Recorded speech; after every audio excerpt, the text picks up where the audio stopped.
Hello friends, welcome back to our channel maths and science trick and toys. आजना video में આપણે જોઈશું ધોરણ 7 પ્રકરણ 2 પ્રાણીઓમાં પોષણ, જેમાં આજનો આપણો મુદ્દો છે જીભ।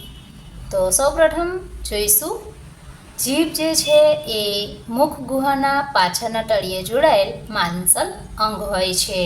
આગળના છેડે મુક્ત અને બધી બાજુ ફરી શકે છે। તે સ્વાદને પારખે છે, લાળને ખોરાકમાં ભેળવે છે, ખોરાક પોચો અને સહેલાઈથી ગળી શકાય તેવો બનાવે છે। હવે જોઈશું જીભના કાર્યો।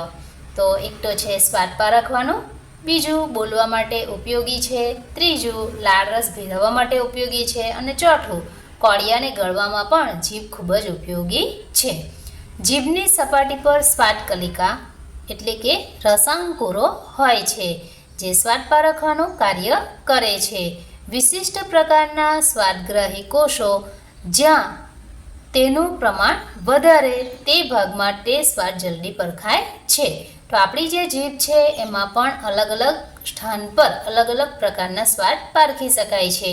જેમ કે અહીં આપણે જોઈ શકીએ છીએ, તો અહીં જે જીભના પાછળના ભાગમાં આપણે કડવો સ્વાદ એટલે કે અહીં આ લીમડાનું પાન છે તો કડવો સ્વાદ જે છે એ જીભના પાછળના ભાગમાં આપણને પરખાય છે।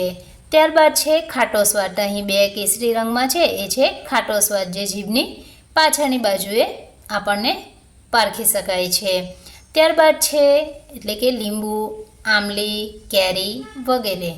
ત્યારબાદ છે આ ભૂરા રંગમાં એ છે ખારો સ્વાદ, એટલે કે મીઠું જે છે એનો ખારો સ્વાદ આપણે આ ભાગમાં પારખી શકીએ છીએ। અને ત્યારબાદ છે ગળ્યો સ્વાદ, જે જીભના ટેરવા પર આપણને પારખી શકાય છે।